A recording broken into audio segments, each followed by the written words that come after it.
से दूसरी या तीसरी बार आपके जनपद में आगमन हुआ।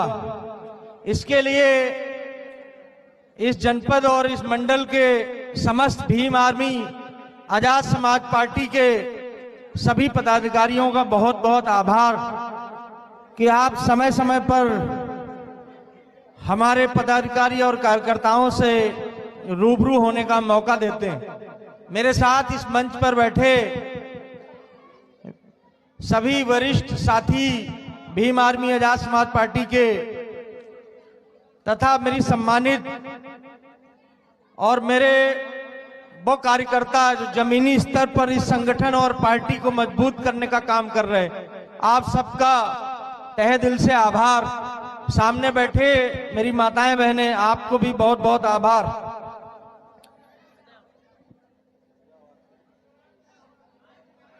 आप परेशान ना हो, अभी मैं सब व्यवस्थित कर दूंगा। देखो, मैं इससे पहले बहुत सारे साथियों ने अपनी बातें रखी और मैं भली बात है आप सबको सुन रहा था और आप सबको भी देख रहा था। तो मुझे ऐसा प्रतीत होता है कि ये जो समाज के चाहे गांव या शहर के या जिलों के रहनुमा कह लीजिए, ये इस संगठन और पार्टी को बढ़ाने का काम कर रहे हैं, अपने समाज को जगाने का काम कर रहे हैं। लेकिन एक कहावत है कि सोते हुए समाज को जगाया जैसे नहीं जा सकता, वैसे ही इस पंडाल में बैठे शांत बैठे हुए लोगों को भी बहुत कुछ समझाया नहीं जा सकता। तो जब मेरे साथी यहां से बोल रहे थे, मैं आप सबको सुन रहा था, आप सबको देख रहा था, तो मुझे ऐसा लगता है, मुझे ऐसा प्रतीत हुआ कि या तो जो आप सुनना चाहते हो आपको सुना नहीं पा रहे, या तो वो जो सुनाना चाहते हो आप समझ नहीं पा रहे। पहली बात तो मैं वॉलंटियर जो भी 2-3 साथी हैं उनसे कहूंगा कि ये बच्चे जितने भी हैं, इन बच्चों को या तो नीचे बैठा दो या इधर कहीं व्यवस्थित कर दो, क्योंकि इनकी वजह से पूरा कार्यक्रम अस्त व्यस्त है। आप रुको वहीं पे, रुको, मैं अभी व्यवस्था करता हूं। देखो, मेरी बात को ध्यान से सुनना। आप सब अपना समय निकाल के आए हो। मेरे साथियों ने मुझे बताया कि आपके ही क्षेत्र में कोई बड़ी जानी मानी हस्ती का निधन भी हो गया।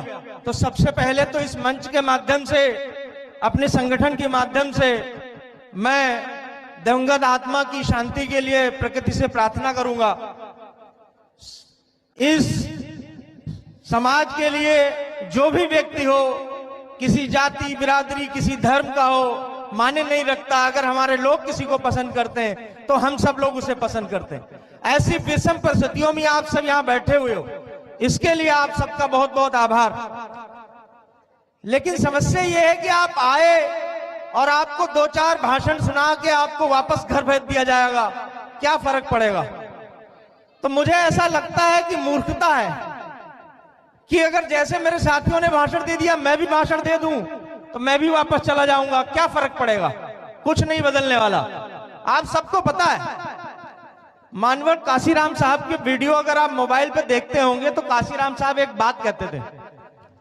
जब वो संबोधन करते थे तो कहते थे, मेरे नालायक समाज के लोगों, सुना है आप लोगों ने? कभी गौर किया कि नालायक क्यों कहते थे? जिस समाज के व्यक्तियों को बैठने के लिए 10 बार कहा जाए, उनको हाथ जोड़ जोड़ के कुर्सी पर बैठाया जाए, तुम्हें लगता है वो समाज शासक बन जाएगा? लगता है बन जाएगा शासक? शासक तो छोड़ो, आप शासक का शाह भी नहीं बन सकते। क्यों? क्योंकि हम इतने मूर्ख हो चुके हैं, हमें ये नहीं पता है कि जब खाना खाना चाहिए तो सिर्फ खाना खाना चाहिए, बातें नहीं करनी चाहिए, ठीक? और जब बातें करना चाहिए तो खाना नहीं खाना चाहिए। जब इतना समय बर्बाद करके यहां आ ही गए हो तो फिर तुम्हें इधर उधर खड़े होने की क्या आवश्यकता? या तो तुम इस संगठन के नहीं हो, इस संगठन में अपनी विश्वसनीयता नहीं रखते हो, अगर रखते हो तो फिर इधर उधर घूमने की क्या जरूरत है? मुझे एक चीज बताओ, आप सब जो कुर्सी पे बैठे हो और जो नीचे बैठे हुए, क्या जो कपड़े तुम पहन के आए हो ये वाले कल ही पहनोगे? फिर से धुलेंगे ना? और ये जो जमीन में बैठे हैं ये भी धुलेंगे। तो चाहे कुर्सी पे बैठ जाओ चाहे जमीन पे बैठ जाओ, धुलना तो धुलना ही है। शरीर गंदा हो रहा है क्या? कपड़ा ही तो गंदा हो रहा। तो अगर मैं यहां पर बैठ जाऊं तो क्या दिक्कत है? नहीं दिक्कत है ना। लेकिन नहीं, हम आदी हैं कुर्सियों के। हमें चाहिए अगर कुर्सियां मिल गई तो कुर्सियां, और कुर्सियों के ऊपर अगर सोफा पड़ा है तो हमें सोफा चाहिए। नेता हमें बहुत जल्दी बनना है। अभी मैंने देखा कि पूरी लाइन लगी हुई थी, मौनी जी एक लिस्ट पकड़े हुए थे, 10-12 लोगों को बोलने था। बड़ी मशक्कत करके उन्होंने जो है 2-4 नाम काटे कि मतलब रुक जाओ भाई, ठीक, प्रदेश अध्यक्ष जी आए उन्हें बोलने दो। तो मेरा मन कर रहा था मैं आपको जय भीम करूं और माइक रख के वापस चला जाऊं। क्यों? अगर तुम्हें ही भाषण सबको देना तो फिर मुझे क्यों बुलाया? एक कहावत सुनी होगी तुमने कि कौवा जो है अपना घोंसला नहीं बनाता। सुना तुमने? पता है बात कि नहीं पता? कौवा कभी भी घोंसला नहीं बनाता। वो किस घोंसले में रहता है? कोयल के या दूसरे पक्षियों के। तो मेरे हिसाब से बहुत लोगों को बुरा लगेगा, लेकिन आप सब मेरे पदाधिकारी हो और मुझे तुम्हारी प्रशंसा करने के लिए प्रदेश अध्यक्ष नहीं बनाया गया, तुम्हें सिखाने के लिए बनाया गया कि कौवा मत बनो। समझे? सबसे कह रहा हूं, कौवा मत बनो कि मतलब दूसरे के घोंसले में जाके बैठ जाओ और बोलो ये मेरा है। घोंसला इसलिए मैं कह रहा हूं, जब तुम्हारा तंबू, तुम्हारे लोग, तुम्हारी पब्लिक, तुम्हारी मेहनत वहां से भाषण देने आओगे ना, तो तुम्हारे मुंह से शब्द निकलने के पहले पब्लिक चिल्लाना शुरू कर दी। क्यों? क्योंकि वो तुम्हें पहचानती है। समझे? और जब दूसरे के घोंसले में जाओगे, कोई जानने वाला है तुम्हें? जितने लोगों ने भी भाषण दिया, एक एक को खड़ा करूं ना, 10-10 आदमी जानने वाले नहीं निकलेंगे यहां तुम्हें। ठीक? समझे? 10-10 आदमी नहीं निकलेगा। कहो तो कोई हाथ खड़ा करो तो मैं सामने अभी इसमें तुम्हारा नाम पूछूं। कारण क्योंकि तुम्हें ऐसा लगा मंच बना रखा हुआ है, 2-4-5 लोगों ने मेहनत की, आएंगे माइक पकड़ेंगे, धैर्य धड़ाधड़ हीरो बन जाएंगे। बन जाएगा कोई हीरो? नहीं बन पाएगा हीरो। हीरो कब बनोगे? जब कभी इनके खेत छीने जा रहे हो और तुम जाके वहां सर पर रुमाल बांध के बैठ जाओ कि मैं बैठा हूं, किसी की माई ने दूध पिलाया हो तो मेरे भाई का खेत छीन के दिखाया। किसी का घर गिराया जा रहा हो, वहीं जाके लेट जाओ, बोलो चला बुलडोजर, पहली दीवार की ईंट गिरेगी तो यहां सीने पे गिरेगी। और जिस दिन तुम लेट गए, वो घोंसला तुम्हारा। समझे? मैं तो खुद अपने आप को अभागा समझ रहा हूं कि अभी ललितपुर में कोई भी ऐसा आंदोलन नहीं हुआ जिसमें प्रतिभाग करके और आगे खड़ा होकर मैं कह सकता कि हां मैंने इस जनपद में इस आंदोलन को लीड किया। इसका मतलब कमाया तो अभी मैंने भी कुछ नहीं है। तो जब मैं अपने आप को असहाय फील कर सकता हूं तो तुम लोग कैसे माइक पकड़ करके बोल सकते हो? कायदे में तो अधिकार यह है कि जो यहां लोकल के लोग हैं, जिन लोगों ने इस मीटिंग को आयोजन किया है, उन लोगों को 1-2 लोगों को मौका मिले। और आप सबको बोलना चाहिए था कब? जब हम आए थे उससे पहले। आप सब बोलो, लेकिन उससे पहले आप इनको सिखा देते। मैं आया हूं तब कुर्सियां व्यवस्थित हुई, मैं बोल रहा हूं कि ऐसे ऐसे कर लो तब व्यवस्थित। इसका मतलब आप कम समय में ज्यादा बड़े लीडर बनना चाहते हैं। तो मैं आपको हकीकत से रूबरू करा के जाऊंगा। आज के बाद मुझे बहुत लोग गालियां देंगे, लेकिन आपकी गालियों को सलाम करता हूं, क्योंकि आप सुधर जाओ कैसे भी करके। तुम चश्मा नीचे रख लो, फिर हीरो बन रहा। देखो मेरी आवाज पीछे तक जा रही है। आज मीटिंग में आए हो, इससे पहले भी हर रोज आए होगे, हर रोज भाषण सुनते हो, हर रोज वापस जाते हो, 1-2 दिन तक कान में और दिमाग में रहता है, फिर गायब हो जाता है ना? क्योंकि हमारी आदत पड़ी है, भीड़ से नहीं कुछ होता। ये भीड़ देखो आगे, माताओं बहनों को, बच्चों को बैठा दिया तुमने। कुर्सियां अच्छी लग सकती हैं लेकिन मेरे मतलब के नहीं है ये लोग। अब तुम बोलो अध्यक्ष जी महिलाओं को ऐसा कह दिया, इसलिए कह दिया क्योंकि आप सब आपस में ही बात करते रहोगे तो तुम्हें इस मीटिंग में क्या मिला? 3-4 लोगों ने भाषण दिया, बढ़िया बढ़िया बातें बोली। अभी मोतीलाल जी बोल रहे थे, रमाकांत ने बोला, मैं खुद सुन रहा था कि कुछ नया सुनने को मिल रहा। आप लोगों को देखा आपस में बातें कर रहे हो, कोई इधर से उठ रहा, कोई उधर से उठ रहा, तो आप बेकार हो मेरे लिए। आना नहीं चाहिए था आपको।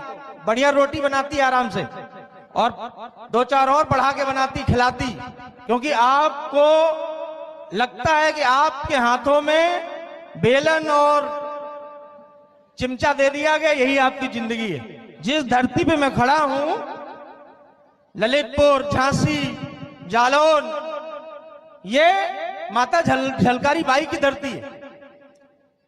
बड़ा दुख होता है कि आपकी ही धरती से जन्मी हुई एक वीरांगना, जिसके बारे में अभी तक आपको पता नहीं। क्यों नहीं पता? क्योंकि तुम्हारे दिमाग में और चीजें ठूस ठूस के भर दी गई, तुमने कभी खोजने की कोशिश नहीं की। झाड़ू पोछा चौका बर्तन तो उनके हाथ में भी दिया गया, लेकिन कहानी उन्होंने झाड़ू पोछा से नहीं लिखी। कहानी उन्होंने किस चीज से लिखी? तलवार से। अगर तलवार न पकड़ती तो आज मैं नाम ले रहा होता नाम। तो ये कान खोल के सुन लो, अगर बैठना है तो बैठो, नहीं तो ऐसे करके इधर से वापस चली जाओ, कोई फर्क नहीं पड़ेगा। ये जिंदगी जिस प्रकार से जी रहे हो ऐसे ही जीते जाओगे। मैंने अपने लोगों से भी इसीलिए कहा, तुम्हें लगता है तुम, अभी कई मैंने साथियों को सुना, किसी ने कहा कि भीम आर्मी की पहचान ये है कि पुलिस में हिसाब किताब उसका बढ़िया चलता है, सत्ता के लोग भी डरते हैं। दादा को चढ़ा लो।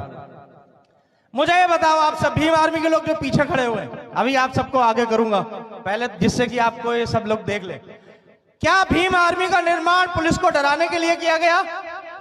ईमानदारी से बताओ। और तुम्हें सबको एक संविधान रखा हुआ है, उधर दे दो मुझे जरा, कहां है, किसके पास? लाओ। है, चलो यहीं खड़े रहना तुम लोग, आगे मत बढ़ना। मुझे एक चीज बताओ, 3 बज गया, कितना बजा है मोबाइल में? 4:30। तुम मुझे कितना समय देते हो बोलने के लिए बताओ पहले? 5 मिनट, 10 मिनट, 15 मिनट, 20 मिनट? बताओ कितने मिनट? 20 मिनट पक्का? बताओ, तुम बताओ। हाँ बेटा, चलो मैं तुमसे कम से कम 20 से 30 मिनट लेता हूं। सबके पास समय है? जल्दबाजी में तो नहीं हो?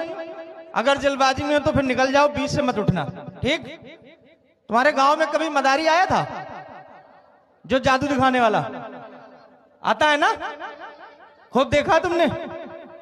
तुमने भी देखा होगा, बड़े हो गए देख देख के। ये देखो ज्यादा उत्सुक है क्योंकि अभी भी इनकी शौक है। मदारी जब गांव में आता है तो पूरा गांव लगभग इकट्ठा हो जाता है और बजाता है क्या? डमरू, ठीक? ऐसे ऐसे पूरा गांव इकट्ठा हो जाता है और तुम इस संविधान को लेके गांव में जाओ और चाहे जितना डमरू बजा लो, 10-15 से ज्यादा लोग नहीं इकट्ठा होंगे, ठीक? क्यों?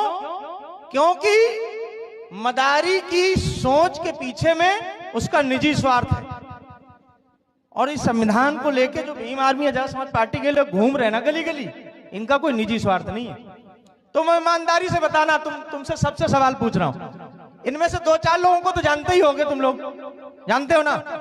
ईमानदारी से बताओ, किसी को ऐसा लगता है कि 27 में इसमें से कोई विधायक बन जाएगा? तुम्हें संविधान की कसम है, अगर झूठ बोली तो सच बात बताना। नहीं लगता ना? आपको लगता है कि तुम में से कोई विधायक बन जाएगा? ईमानदारी से देखो, बुरा मानने की बात नहीं है। आज सब मीटिंगों से अलग मीटिंग करेंगे, ठीक? और छोटा बड़ा नहीं, कोई प्रदेश का है, मैं भी नहीं, मैं भी आम कार्यकर्ता हूं। एक समझ लो, ललितपुर का एक छोटा सा कार्यकर्ता हूं, ठीक? ना हम प्रदेश अध्यक्ष, ना मोनी मंडल अध्यक्ष, ना अनूप जी कोई प्रदेश के पदाधिकारी, हम सब एक समान। अब मेरी बात को समझो, मैं क्या कहना चाहता हूं। मेरा घर सीतापुर पड़ता है, मैं यहां क्यों आया? अगर मैं चाहता तो ये भीम आर्मी के लोग जो खड़े हुए हैं या आप जो बैठे हुए हो, तुम्हें बुला के किसी कमरे में बैठा के भी समझा सकता था। तुम्हारे गांव में इतने खुले आसमान के नीचे क्यों आया? क्यों? क्योंकि मुझे यह है कि जब तक अपने लोगों तक पहुंचूंगा नहीं तो मुझे कैसे पता चलेगा। अभी मैं पीछे चित्रकूट गया तो चित्रकूट के बॉर्डर का बिल्कुल मध्य प्रदेश से छूते हुए गांव में गया, वहां आदिवासी समाज के लोग बैठे हुए थे। कम से कम 70% लोग दारू पिए हुए बैठे हुए थे, ठीक? पूछना वहां के पदाधिकारियों से, बताएंगे। चित्रकूट के वरिष्ठ पदाधिकारी सभी थे, महिलाएं बैठी हुई थी ना। 70% आदमी दारू पिए बैठा हुआ है और हमारे पदाधिकारी गुस्सा रहे हैं। हमने उन्हें चुप कराया, हम नहीं, हमने भाषण दिया। और तुम्हें हकीकत बताऊं, जितनी महिलाएं बैठी थी वो सब अपने पतियों को गाली दे रही थी, वो गाली दे दे के चुप करा रही थी। चुप हो जाओ, चुप हो जाओ, चुप हो जाओ। मैं क्यों वहां पर भाषण दिया? चाहता तो छोड़ देता, क्योंकि मुझे ये भी तो देखना है कि मेरा समाज किस दशा में है। मुझे पता चल गया कि उन्हें शराब पियाकर बड़े बड़े पत्थर तोड़ने को कहा जाता है। ये तुम देखते हो जो गटर साफ किए जाते हैं, इन गटरों में जो लोग उतरते हैं, तुम्हें लगता है बिना शराब पिए उतर सकते हैं क्या?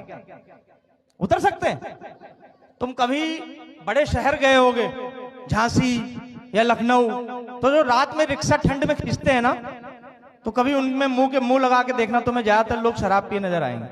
अब तुम मुझे बताओ, अगर तुम उन्हें देखोगे तो कहोगे ये शराबी है, तो इस हिसाब से तुझे गाली देनी चाहिए। लेकिन उस शराब के पीछे में उसकी मजबूरी छिपी हुई कि अगर ठिठुरती ठंड में वो शराब ना पिए तो रिक्शा खींचेगा। तुम में से कौन ऐसा बैठा हुआ जिससे मैं कहूं कि लेटरिन का गटर है, उसमें उतरना है, उतर जाएगा? कोई उतर जाएगा? बताओ, उतर जाओगे? नहीं उतरोगे ना।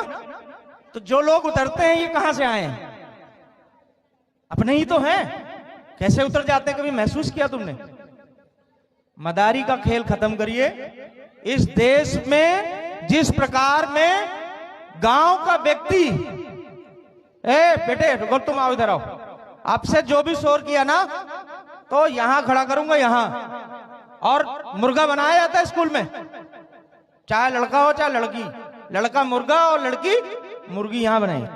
ठीक, बोलो, तुम देखते रहना, बताना मुझे कौन बोल रहा, उसको इधर निकाल के लेके आओ। जब गांव में मदारी आता है तो वो आपको डमरू बजा के खेल तमाशा दिखाता है। कपड़ा डालेगा, बोले अब देखो लड़का उड़ रहा है, इसके नीचे सांप निकलेगा, फलाना निकलेगा, धमाका। तुम्हें भी पता है कि वो सिर्फ आंखों का भ्रम है, ये बात तुम्हें मालूम है, लेकिन फिर भी तुम बैठे हो। जब पूरा खेल खत्म हो जाता है तो आखिरी में क्या करता है वो? कुछ पत्थर लेके आता है, लाल पीले हरे नीले, और फिर वो बताता है कि अगर ये वाला अंगूठी पहनोगे तो आप अमीर हो जाओगे, ये वाला पहनोगे तो आपकी दुकान बढ़िया चलने लगेगी, ये वाला पहनोगे तो शादी हो जाएगी। और हम लोग सब लोग 100-100 रुपए की खरीद लेते, नहीं खरीदते।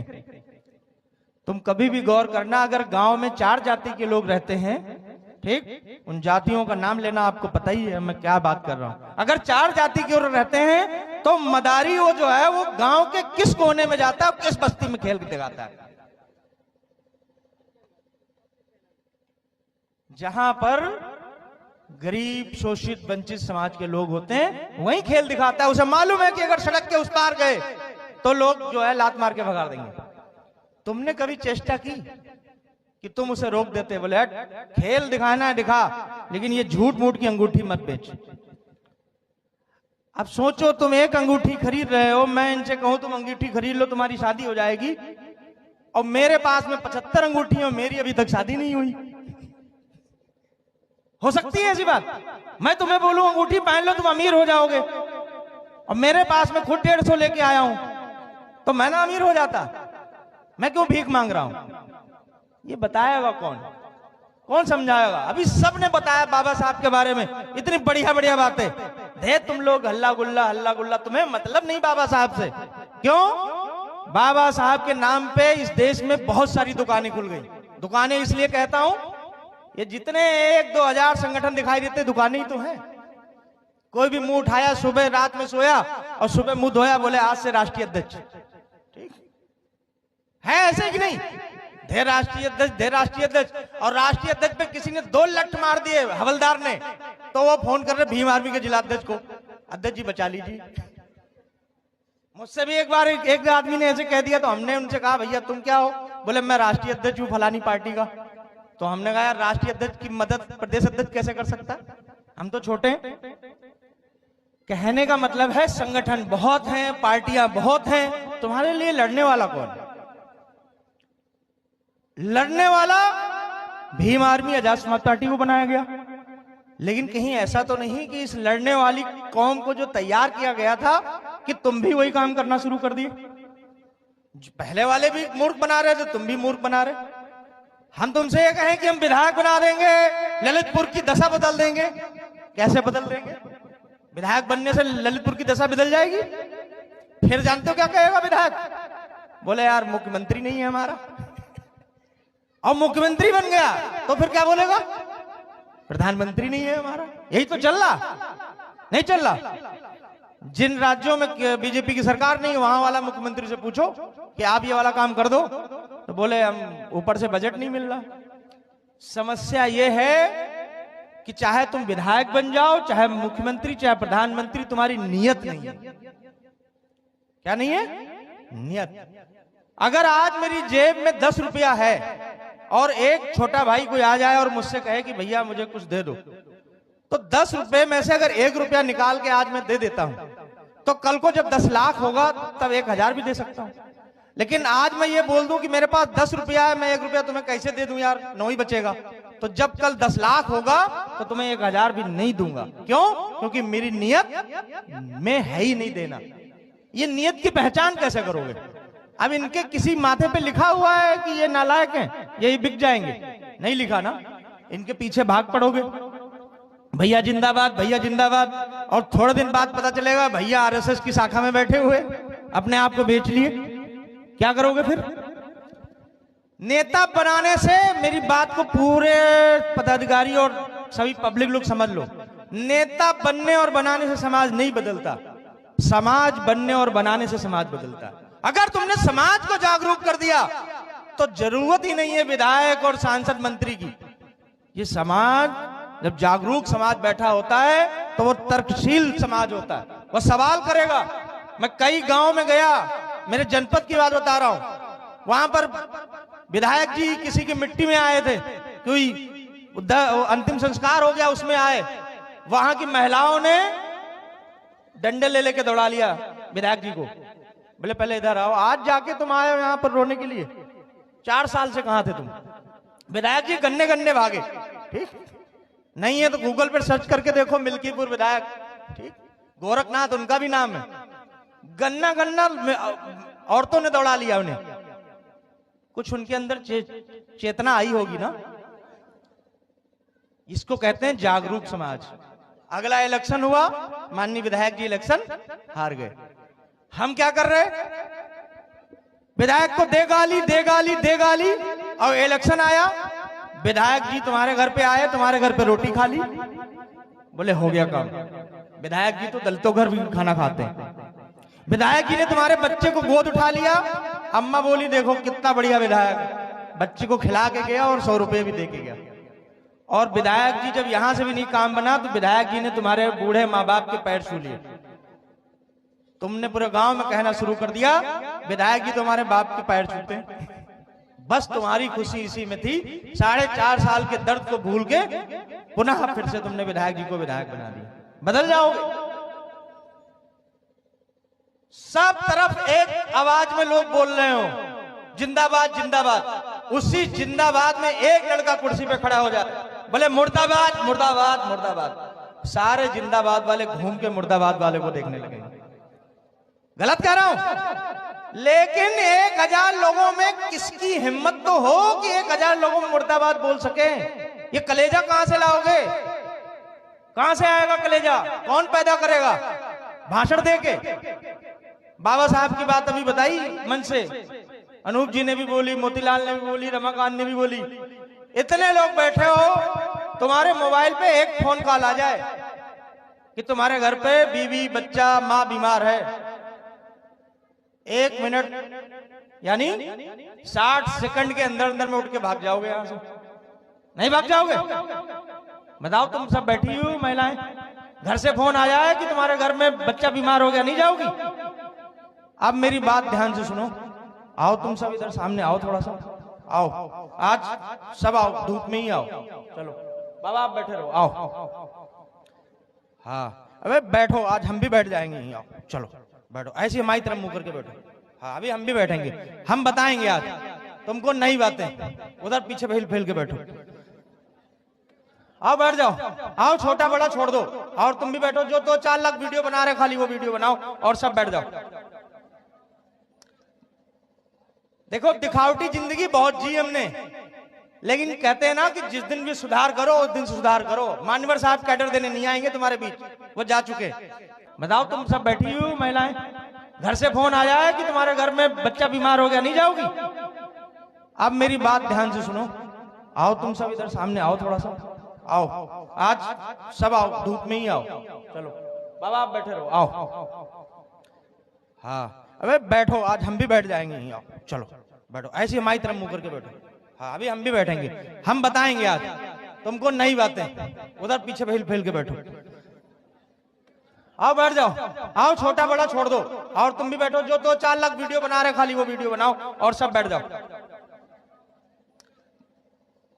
देखो दिखावटी जिंदगी बहुत जी हमने, लेकिन कहते हैं ना कि जिस दिन भी सुधार करो उस दिन सुधार करो। मान्यवर साहब कैडर देने नहीं आएंगे तुम्हारे बीच, वो जा चुके।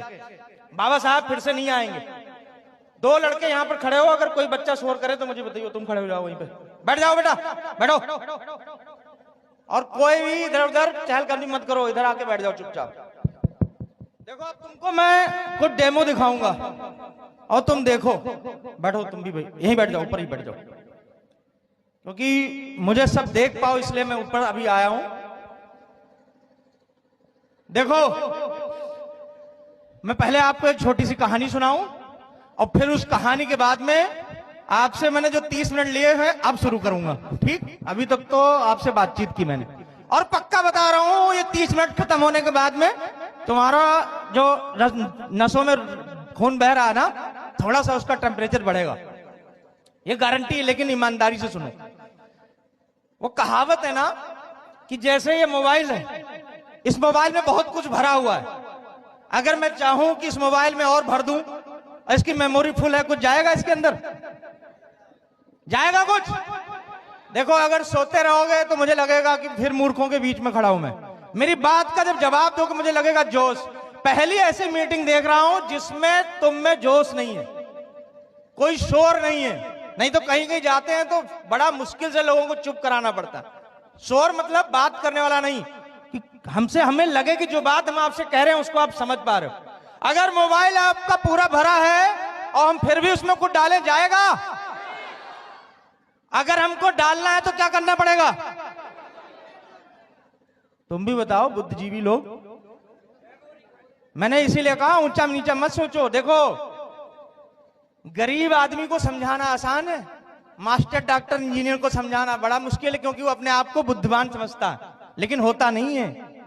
गरीब आदमी यहां से चंद्रशेखर आजाद जी के लिए दिल्ली भी चला जाता है, और मास्टर पता क्या बोलेगा? लाओ 100 रुपए की रसीद काट दें, जा नहीं पाएंगे।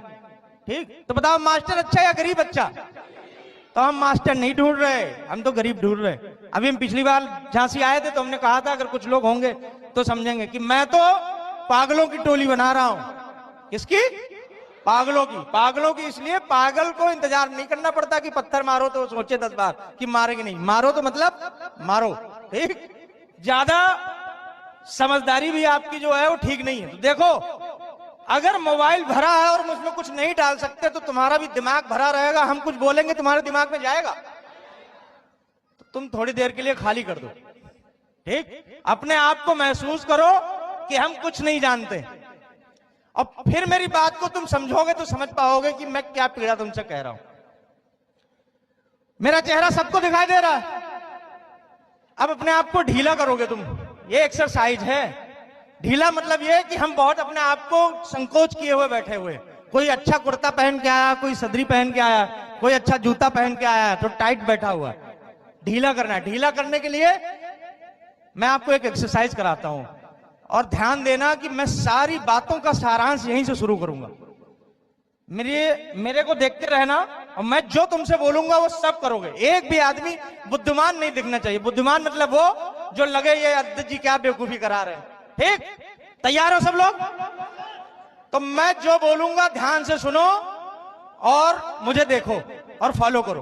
ठीक, अपना हाथ सब लोग इसे ढीला कर लो। कर लिया? अब हिला लो ऐसे ऊपर करके, और जरा इसको बालों में ऐसे ऐसे रगड़ लो। रगड़ो तेज, रगड़ो रगड़ो जब मैं बोलूंगा। आप दाढ़ी में रगड़ो, साथ साथ करोगे, आगे पीछे नहीं करोगे। आप गाल में रगड़ो। खड़े हो रमाकांत जी? बताओ नूप जी, मैंने कहां कहा रगड़ने को, और कहां तुम रगड़ रहे थे? बहुत सारे लोगों ने रगड़ा। इससे क्या सीख मिली तुम्हें? कि हम सुनना नहीं चाहते, हम सिर्फ जो देख रहे हैं वही हमें समझ में आ रहा है। और यही मनवादियों ने हमारे साथ किया। उन्होंने मनगढ़ंत कहानियां बनाई, किताबें रखी तुम्हारे सामने, तुमने वो जो किताबें पढ़ी, जो लिखा था उसको सच माना। तुम्हें सीरियल दिखाया, जो सीरियल में दिखा उसको तुमने सच माना।